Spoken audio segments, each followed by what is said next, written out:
Good morning guys!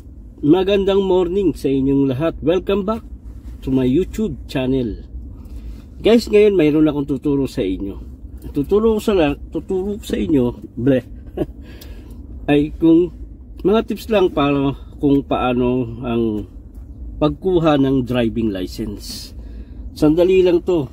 Napakadali, para lang sa stop. Merong left and right yan. Nabasa nyo na, nakita nyo na. Meron pong left and right yan. Titingin kayong parehas dyan. At totally, mag-i-stop po kayo. Totally stop.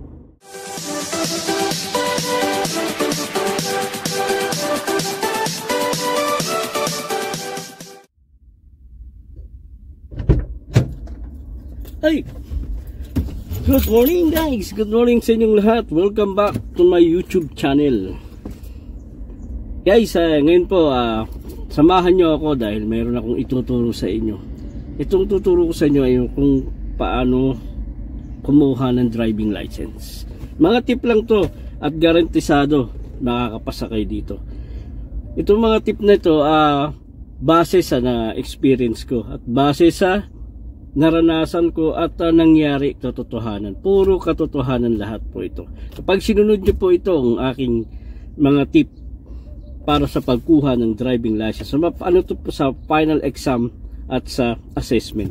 Kaya guys, samahan nyo ako para malaman nyo kung ano-ano ang dapat ninyong mga gawin. Diba? Salamat po.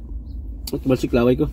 Sa t-shirt ko, salamat. Maraming salamat ulit sa mga t-shirt ko. May bagong labas na t-shirt ko, abangan nyo. So guys, samahan nyo na ako. Tara. Uy, pumasok na naman ulit ako. Ganito po yan. Unang-una ang gagawin nyo, pagpasok nyo lang sa sasakyan, huwag kayong kabahan. I-relax nyo ang sarili nyo. Relax lang kayo. Huwag kayong kabahan. Sa unang-una kasi, meron kayo tatlo yan. Tatlong beses. May instruction, assessment, saka final exam. Dito muna tayo, sama-sama na to pala, sama-sama na. Ngayon ang mangyayari ganito. Pagpasok nyo pa lang, kung ako sa final exam na kayo o sa assessment, sa final exam, ganito ang magiging sistema niyan. Pagpasok nyo pa lang, pag upo nyo pa lang, kalmado lang kayo. Relax. Sara yung pinto. Kaya para hindi kasing Then, number 1, huwag niyo pong kalimutan itong seatbelt. Ito po ang pinaka-importante sa lahat. Kapag ito po ay nakalimutan ninyo, patay, bagsak na po kayo at kayo ay umandarat nyo. Chinek nyo kasi lahat ganyan, karamihan nangyayari. Ayan, pagsakay. Check nyo, mirror. Check nyo lang yan. Yung upuan nyo, i-check nyo kung paano kayo, kung paano nyo ito komportable, para komportable kayo. Paalala lang, naka handbrake po yan, nakataas kasi po base sa aking experience, base sa naranasan ko nung ako ay unang umupo, bagsak agad ako yun. Bakit?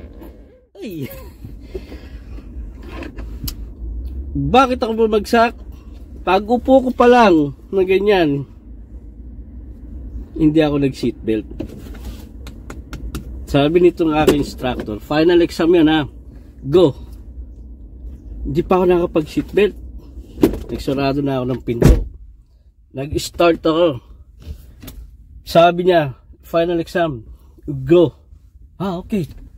Hindi ko pa inaayos yung ganito ko. Go. Faster, jaldi. Sabi sa akin ganun, faster. Hindi ko pa inaayos wala pa ako naayos. So, ganun ko. Umandar na ako.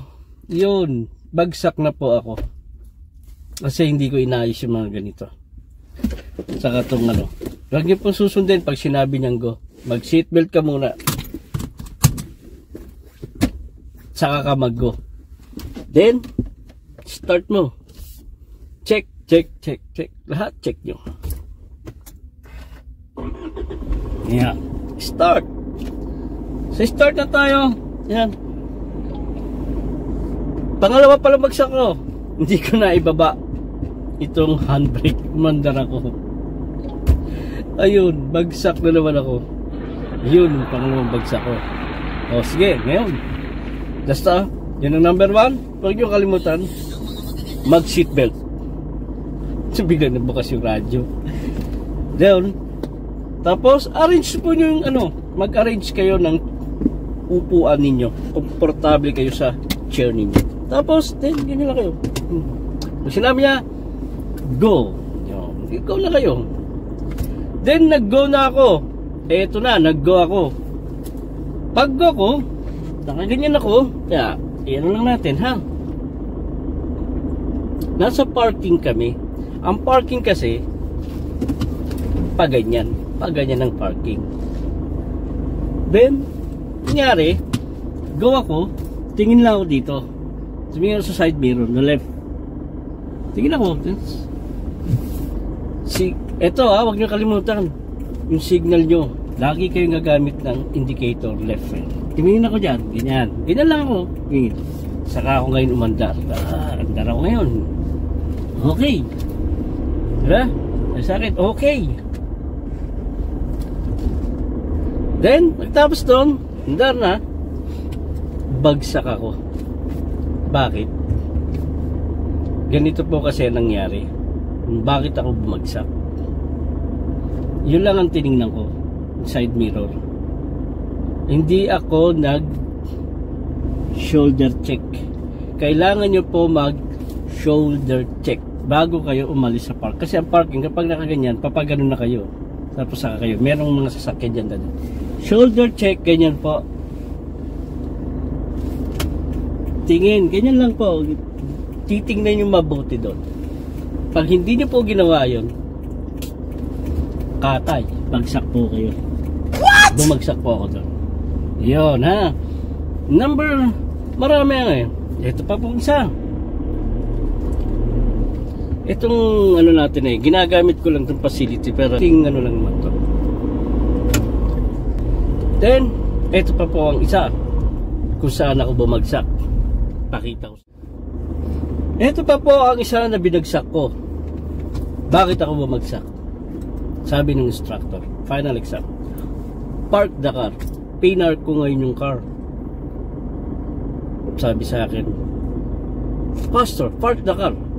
Park ako, kasi maandar mo, park ako. Alam mo kung saan ako nagpark? Sabi sa akin, dyan, tinuturo niya. Dyan mo ipark. Sabi sa akin, eto, dito. So, park naman akong ganyan. Sabi sa akin, park the car. Dyan niya po ako pinagpark sa ganito. Then, alam mo nangyari nung pagpark ko? Bagsak po ako. Alam mo sabi sa akin, bakit ka nagpark dito? Ha? Nagulat ako. Bakit ako nagpark? Sabi mo, park the car. Sabi sa akin, sabi mo, park the car. So, pinark ko. Ginanon niya, tinuturo niya, ito, dito ka magpark, dito ka magpark. Pinagpilitan niya po ito na park. Yan, dyan. Alam niyo po nangyari, bagsak ako. Hindi po kayo dapat susunod sa sinasabi nila. Na pag sinabi niya na park the car, park dyan. Yang na yan, wag po kayo magpapark. Magpark po kayo sa tamang parking. Ito po kasi yan, ganyan. Ano po yung parking na ganyan. Pagpaparking kayo, sigurado, pagpaparking kayo, sabihin sa'yo, park the car, dyan, yan, tinuturo niya yan, gano'n na yan. Pero wag nyo po siyang susunod. What? Pag sinabi niya, bakit hindi mo pinark doon? Sir, hindi niyo po ba nakita? Pinagpapark nyo ko. Sir, this is disabled parking. How can I park? This is disabled parking. So, I don't want to park there. I want to park in the proper way. So, ganun po ang wag po kayo magpapark sa na yon. Sa pag sinabi niya na magpark kayo dyan, yan, ito. Yan, pagpipilitan niya po yan, pagpaparking kayo. Kaya, sabi ko sa inyo, wag. Kayo po ang masunod, alam nyo noon, mayroon kayong tama, mayroon kayong sinusubukan niya po kayo, tinetest niya po kayo kung papark mo o hindi. Kapag hindi mo pinark, pasado ka. Nagpark ka sa ibang lugar, ibang place. Ganun, parking. So, ayun na po. Medyo natutunan nyo na. Ganun po talaga ang ano niyan, sistema. Then, next tayo. Next, dito po tayo na maraming ding bumabagsak. Bumagsak din ako sa ganitong sitwasyon. Nakikita nyo po yung nakalagay na stop. Ayan o. Nababasa nyo po, stop. Merong left and right yan. Nabasa nyo na, nakita nyo na. Meron pong left and right yan. Titingin kayong parehas dyan. At totally, mag-i-stop po kayo. Totally stop. Hindi po gagalaw yung gagalaw na. Yan, yung maandar na ano, yung ganyan. Yung dahan-dahan. Wala po dapat maramdaman yung instructor nyo na pinaka-final yan, exam saka assessment. Wala po dapat maramdaman niya na umaandar yung sasakyan. Kailangan totally stop. Ganyan. Then left ka, right. Tingnan mo, magkabila. Kapag yan ay clear, saka ka ngayon umandar. Andar ka. Andar ka ngayon. Yan. Ilang tips na yan ha. Maraming tips na ang binibigay ko sa inyo. Eto pa.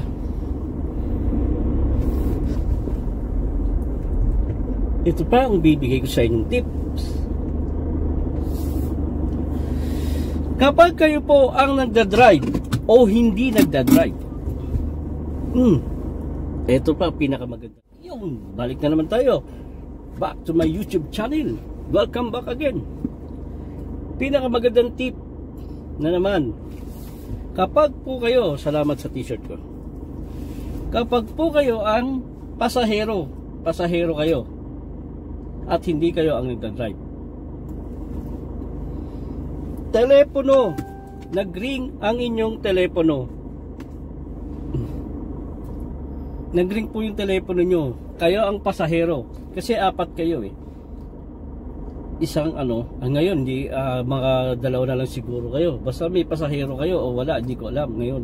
Dahil kasi medyo Pero, ang instructor nyo, final instructor nyo, yung pinaka yan, siya yung pinaka, police yun ganun yung siya, final exam siya. Then yung merong nagdadrive, tapos ikaw yung pasahero. Kapag ikaw yung pasahero, ganito po, pag may tumawag sa inyo, kahit sino pang pilato ang tumawag sa inyo,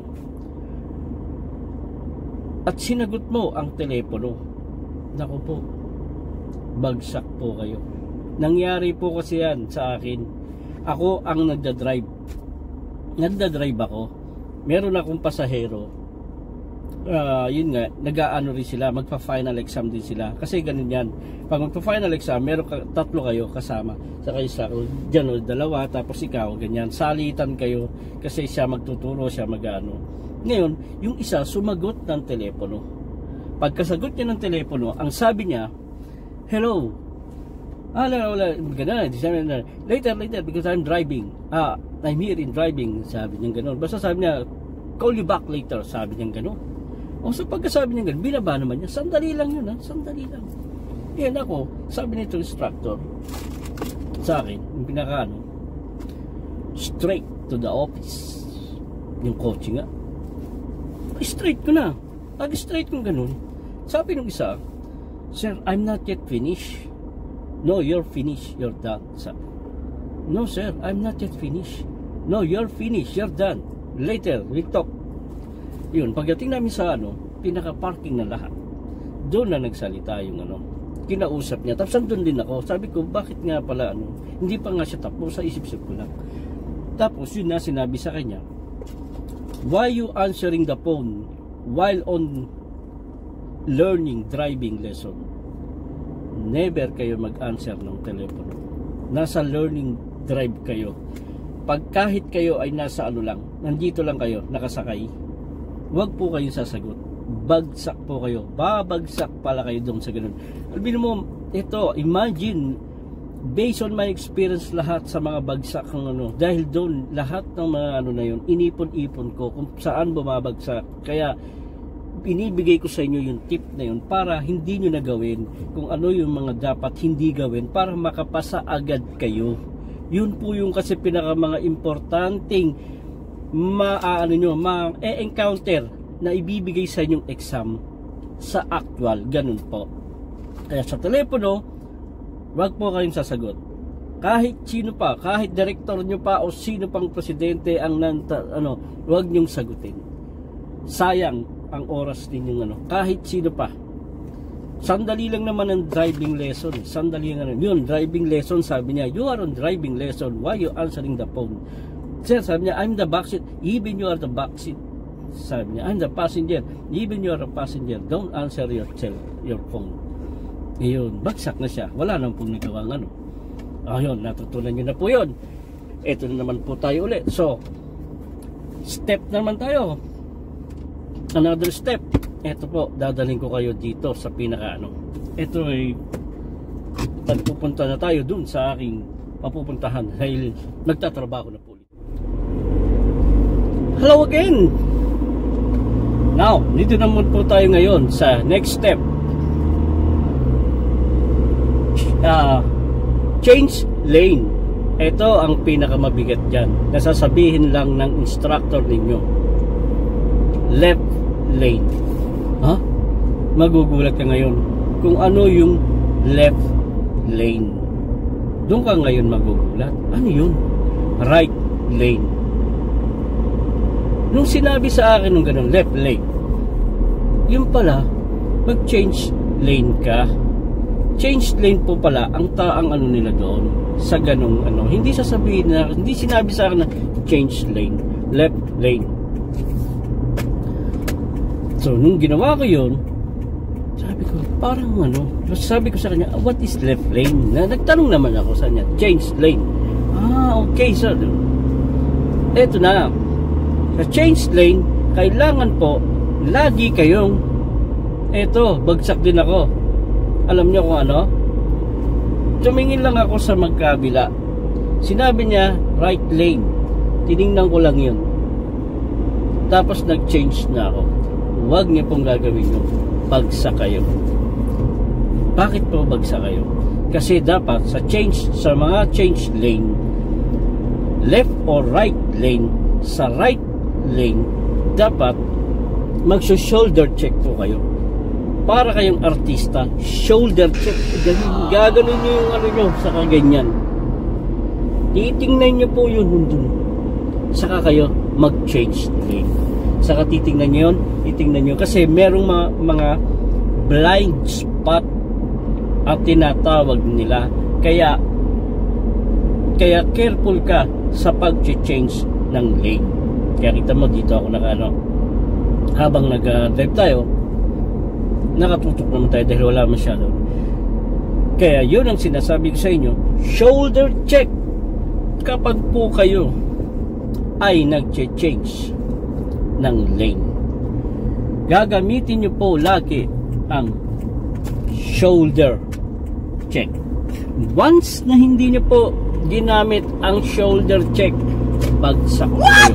Lalo na sa left, shoulder check talagang igaganon mo ang ulo mo. Hindi mo pwedeng gagamitin mo lang ang dalawang side mirror. Hindi po pwede. Bagsak po kayo kapag hindi po kayo nag shoulder check. Ang shoulder check na tinatawag, change lane, left lane. Indicator, sabay ganun kayo para kayong artista. Then change lane, check, clear. Okay, sa kayong ganun. Right lane, change again, gaganon kayo ulit. Indicator, tingin sa gaganon uli kayo, saka kayo mag-change ng lane. Ganun po ang paggamit ng shoulder check, change lane. Kapag hindi nyo nagawa yon, bagsak, patay tayo. Ito pa po, the next step tayo ngayon, pinaka-importante rin, lahat naman importante kasi kailangan i-perfect mo to eh. Kapag hindi mo na perfect, tatay. Next step tayo. Next step tayo ay roundabout. Ito ang pinaka-importante sa roundabout. Kapag andito dalawang lane lang at doon tayo mag-U-turn, ito po, gamit kayo.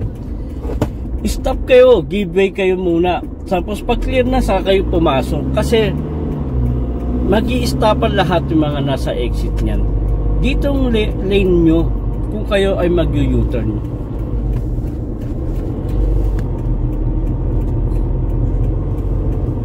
Then, right indicator, tama siya. I-stop po sila kasi nandito ka sa loob ng roundabout. Saka ngayon, papasok na yung dito. Ito ang gagamitin na lane. Huwag ka po magbabagal sa roundabout. Huwag na wag sa roundabout. Hindi ka po pwedeng huminto kung nasa loob ka na ng roundabout dahil ikaw ang priority. Nasa roundabout ka na, ikaw ang priority. Kapag nasa loob ka na, sila ang hihinto sa mga ganun ng ano.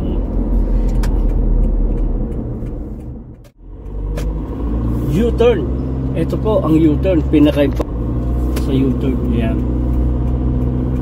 Itong U-turn na to, meron pong nakalagay dyan, stop. Ayan o, stop. Mag-i-stop po kayo dyan. Nakalagay yan, stop yan. Nakalagay. Diyan basa nyo, yan. Stop po kayo totally. Tapos check nyo yan. Check nyo siya. Kapag clear, pumasok po kayo. Pumasok kayo sa roundabout. Ipasok ninyo.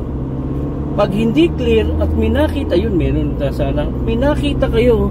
Nakita kayong truck o kotse na nakita nyo. Then, tapos ikaw, alam mo, kayang-kaya mo yun eh. Kayang-kaya mo siyang i-U-turn. Dahil yung truck mabagal pa. Mabagal pa yung truck. Ikaw naman, kayang-kaya mo siya na i-U-turn kasi kotse ka eh. Huwag nyo pong gagawin yun sa final exam. Bagsak po kayo. Kapag ginawa nyo yun, inunahan nyo yung truck. Tapos anumang mabagal na paparating sa U-turn, huwag nyo pong gagawin yun. Hayaan nyo muna mag-clear. Hindi kasi kayo dadalin ng instructor sa maraming na nagano sa U-turn. Dadalhin kayo dyan mga konti lang sa U-turn na dumadaan. Kaya doon sila pag U-turn clear, saka kayo gumanon. Kapag may nakita kayo at kayo'y nag-U-turn, asahan nyo na po bagsak kayo. Dahil inunahan nyo yung truck o yung sasakyan. Nasabihin sa inyo, bakit may inunahan? Hindi mo hinintay na mag-clear. Okay po, nandun na tayo. Ang dami ko pang ituturo sa inyo. Sobra-sobra. Mga tip na bibigay ko sa inyo, talagang siguradong papasa na kayo rito. Siguradong papasa kayo. Ngayon, nandito naman tayo sa paggamit naman ng hazard. Importante rin po ito, hazard. Siguro alam niyo naman po yung hazard kung saan Dito naman tayo ngayon sa paggamit ng hazard. Kapag ganito po, nasa kayo, service road may nakita kayo dyan na lalabas sa parking o ganyan. May lalabas dyan. Ngayon, ang gagawin nyo po, mag-hazard kayo. Hazard kayo. Tandaan nyo po lagi yun yung hazard.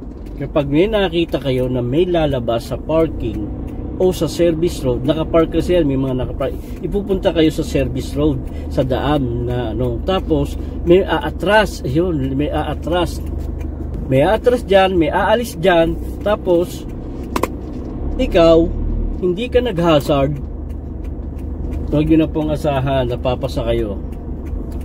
Bagsak po kayo sa ganung kaya yun, kailangan nyo ng hazard indicator light na ginagamit. So, ano pa po ang kailangan nyo malaman? Napakarami pa po yung dapat talagang malaman.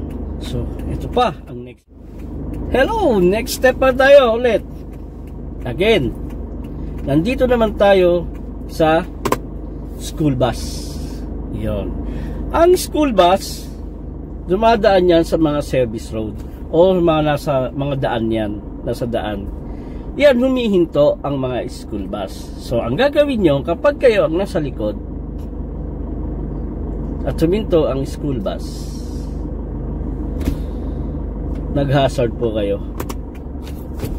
Hazard. Kapag hindi po kayo nag-hazard at nandiyon ang school bus at kayo ay nandito, school bus, and then kayo hindi kayo nag-hazard, bagsak ang abutin nyo. Kaya itong mga tip kong binibigay sa inyo, impormasyon, ayon sa naranasan ko na, kaya binibigay ko sa inyo, pinapasa ko sa inyo, kasi ito yung mga gusto nila, hindi ko, gusto nila, gusto ng RTA, gusto ng Dubai, na sundin mo lahat ng mga rules at ang kanilang mga regulasyon dito sa traffic, lahat, para hindi ka ma-aksidente, walang aksidente nangyayari sa iyo. So, ayun na po tayo, nandun na tayo sa bus, tapos na tayo. Ngayon, ito, nagdadrive ka, naku, wala kasi daan eh. May nakita ka, once na may nakita kang bicycle, scooter, o ano pa man dyan sa ano mo, harapan mo, gagamit ka po ng horn. Bubusinahan mo, masikaway ko, bubusinahan mo lang, ganun lang. Kaya mo siya bubusinahan kasi para malaman nila na nasa likod ka.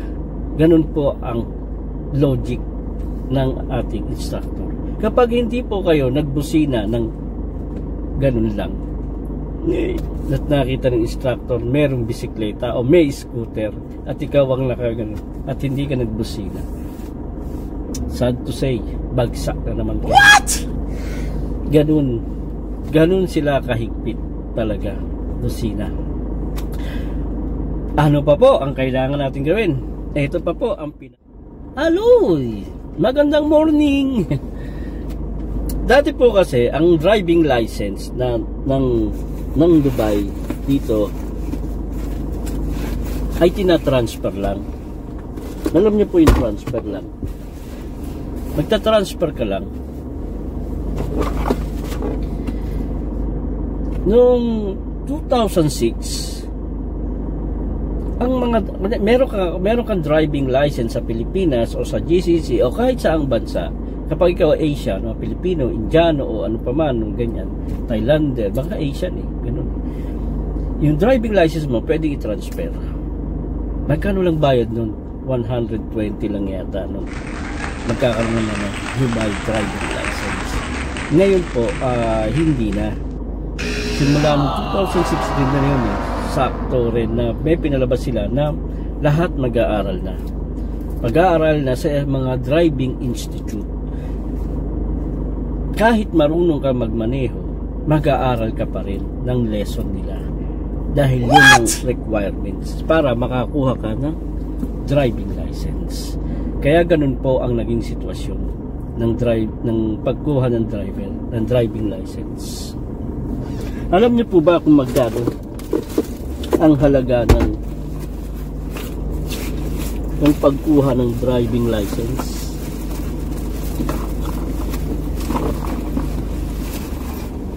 Ang pagkuha ng driving license, ang halaga po niyan ay almost nasa sa atin kapag ikaw ay matagal mo nakuha ito, ang maaabot ka ng 100,000 pesos. What? Yun ang gagastusin mo dito. Yung iba nakuha niya almost nasa 50,000 pesos bago nila makuha. Yun, mababa na yun. Bago nila makuha ang kanilang driving license. Kaya napaka-importante po dito ang driving license. Dahil sa ganung sitwasyon. Kaya ganun po na Kaya ganun na, ganun ako. Kaya ganun na lang ka desidido ka ano natin na makuha tong driving license. Hindi ko dala nandun sa makuha yung ating driving license dito sa Dubai dahil na rin sa yung presyo. Kaya ganun na lang ka porsige sila kuha ng driving license ang mga Pilipino. At hindi lang Pilipino, kaya sobrang mahal po talaga ng driving license dito. Kaya ito, tinuturo ko na sa inyo, sinasabi ko na sa inyo, alam ng iba kung magkano talaga lahat na nagastos na. Yung iba na buenas nila dahil 50,000 pesos ito hindi pesos, 50,000 pesos kuha agad nila yung driving license nila. Yun lang ang nagastos nila. Yung iba, samantalang iba, almost 100,000 pesos ang nagagastos nila sa driving license nila. Dahil sa mga exam, bumabagsak talaga sila. Dahil hindi nila nasusunod yung mga gusto ng instructor. Yun lang naman ang checkin nyo. Shoulder check pag mag-change ng lane. Huwag sasagot ng telepono kapag kayo ay nag-aaral. Huwag kayo magpa-park sa mga disabled kapag pinagpa-park kayo. Gagamitin nyo ng tama yung busina kung ano yung nasa harapan ninyo. Gagamitin nyo rin yung tama yung hazard kung ano yung nasa harapan ninyo. Yung kapag kung ano man ang nasa harapan ninyo, lagi ninyong gagamitin ang hazard. Ganun po ang So, meron pa po ba ako nakalimutan para hindi ibinigay ko na sa inyo lahat ang mga tip na napakadali at simpleng-simple sa lahat ng pagkuha ng driving license, kung paano ninyo gagawin at kung paano i-apply nyo sa sarili nyo. Basta relax lang kayo. Relax kayo pag nag-drive dahil talagang titingnan kayo nito, inoobserbahan kayo ng inyong instructor kung kinakabahan kayo. Yun nga, ang dami ko rin binagsak, sobra. Kasi tinatanong ko yan pag ako bumagsak. 4 na beses ako bumagsak bago ko nakuha ang driving license ko. Dahil napaka-importante po talaga yung driving license dito sa Dubai. Kung paano gamitin din at kung paano, yun napaka-importante. Yung driving license na yan ay may mga points, black points, yung pa isa sa black points. Sa susunod na vlog ko, malalaman nyo kung ano yung black points ng mga driving license once na nakakuha kayo ng driving license. Sana po may natutunan kayo dito sa aking vlog ng pagkuha ng driving license na napakadali. Madali lang po talaga magkumuha ng driving license. Nasa sa inyo na kung paano nyo ito i-drive, i-handle. Ganun. Seatbelt number 1 ha. Huwag kalimutan. Paalala uli sa inyo. Seatbelt number 1. Huwag yung kalimutan. Oy, kahit po na kayo nasa likod pala. Excuse. Kahit nasa likod kayo, mag-seatbelt po kayo. Kapag hindi po kayo nag-seatbelt, nang yun ang asahan na babagsak kayo, papasa kayo. Bagsak po kayo. Ang dami pong rito, kailangan sundin nyo lahat. Kaya nga ini-implement na nila ang paggamit ng seatbelt, lalo na dito sa likod din ng passengers seat gumamit ng seatbelt, lalo na dito. Kasi pag ito wala kang seatbelt at dito mo sa wala ring seatbelt, ang multa nun ikaw at saka yung pasahero mo. Ganun ang multa ng pag nahuli kang wala kang seatbelt. Kaya napaka-importante po, remember ito, seatbelt, napaka-importante. Mobile phone, huwag din po kayong gagamit kapag nagda-drive kayo. Bawal po dito yun. Kailangan tawag dyan yan, hand. Hindi ko na kung anong freehand yan. Yung telepono nyo para nyo gamitin. Ganun, para at least walang huli. Yun. isa pa rin yun, yun seatbelt. Tapos yung disable parking, wag po kayo magpa-park.